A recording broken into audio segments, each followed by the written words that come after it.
कुछ वर्षों बाद कौरवों और पांडवों के बीच युद्ध तय हुआ। युद्ध शुरू होने से पहले कुंती कर्ण के पास गई और उन्होंने कर्ण को उसके जन्म का सारा सत्य बताया। कर्ण, तुम सूत पुत्र नहीं अपितु कुंती पुत्र हो। तुम सबसे श्रेष्ठ पांडव हो, इसलिए तुम पांडवों की ओर आ जाओ और पांडवों के पक्ष से कौरवों से युद्ध करो। राजमाता, कुछ वर्षों पूर्व उस रंगभूमि में यदि आप मुझे अपना पुत्र स्वीकार कर लेती तो आज स्थिति भिन्न हो सकती थी, किंतु अब मैं दुर्योधन का ऋणी हूँ और मैं दुर्योधन को उसके पक्ष से लड़ने का वचन दे चुका हूँ, इसलिए मैं पांडवों के पक्ष से युद्ध नहीं कर सकता। किंतु तुम अपने भाइयों पर प्रहार कैसे कर सकते हो? राजमाता, मैं आपको वचन देता हूँ कि मैं अर्जुन को छोड़कर आपके किसी पुत्र पर प्रहार नहीं करूँगा।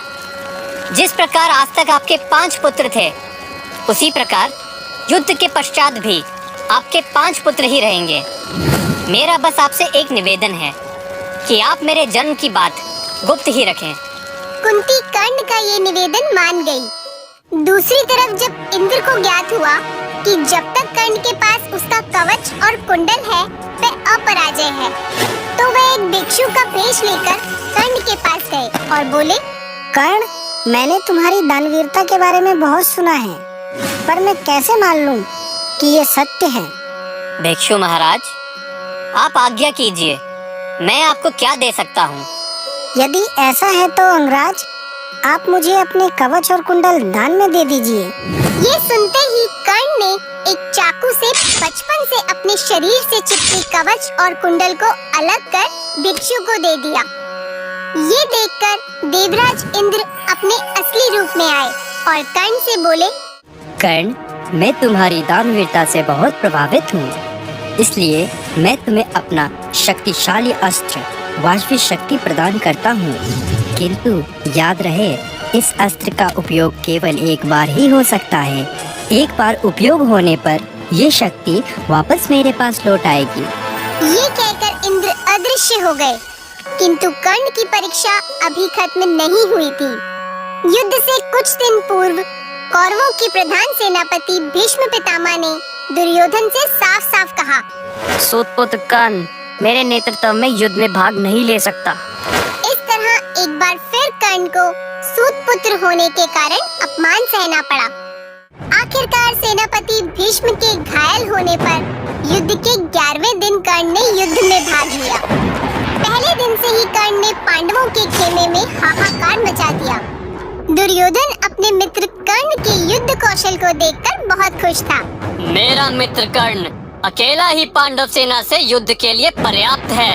इसी तरह 11वें से 13वें दिन के युद्ध तक कर्ण ने कुरुक्षेत्र की धरती पर पांडवों के खेमे के कई धुरंधरों को मार गिराया, किंतु 14वें दिन का युद्ध असामान्य रूप से सूर्यास्त के बाद तक चलता रहा। भीमपुत्र घटोत्कच, जो कि एक अर्ध राक्षस था, उसने मायावी ताकतों से बहुत विशाल रूप ले लिया था और बहुत मर्मरता से कौरव सेना का संहार कर रहा था। समस्त कौरव सेना का खात्मा कर मैं आज ही ये युद्ध समाप्त कर दूंगा। तभी कर्ण और दुर्योधन वहां पहुंचे।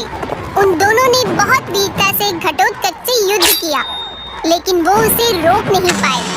अंत में दुर्योधन ने कर्ण से कहा, मित्र कर्ण, अगर ये राक्षस इसी प्रकार हमारी सेना का नाश करता रहा तो ये युद्ध आज ही समाप्त हो जाएगा।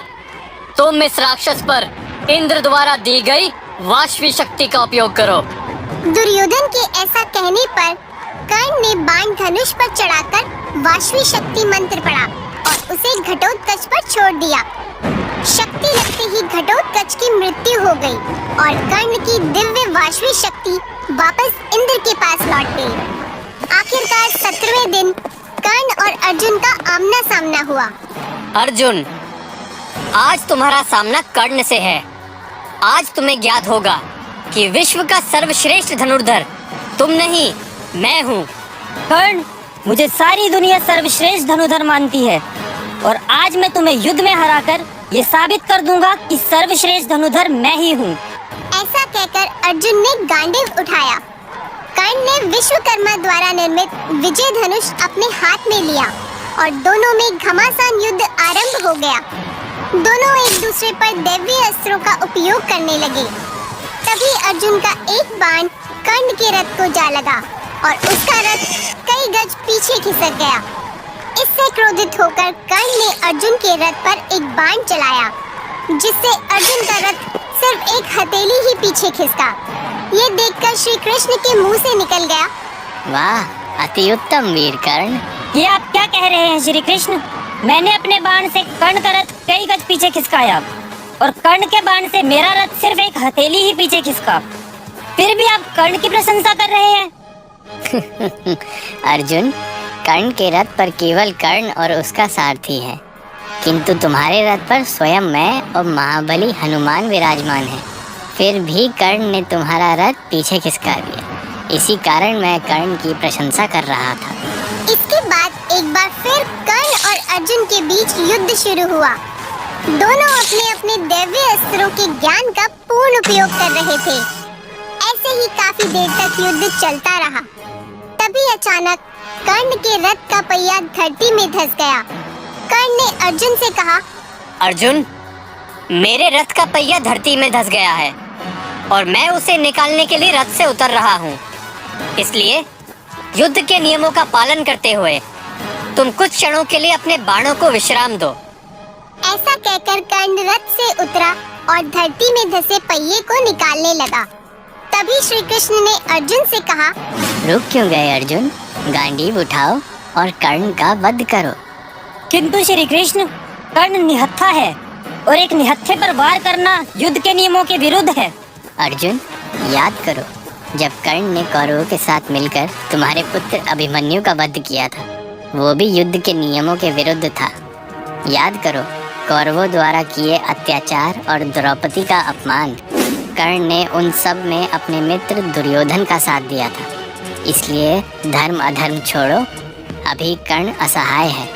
यदि तुमने अभी कर्ण को नहीं मारा तो फिर तुम कभी कर्ण का वध नहीं कर पाओगे। ये सुनते ही अर्जुन क्रोधित हो गया।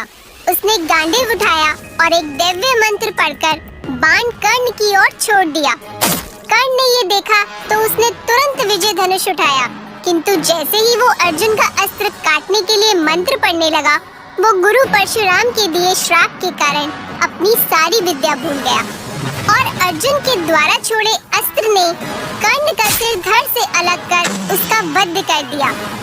इस प्रकार भारत के वीर योद्धा कर्ण का अंत हो गया।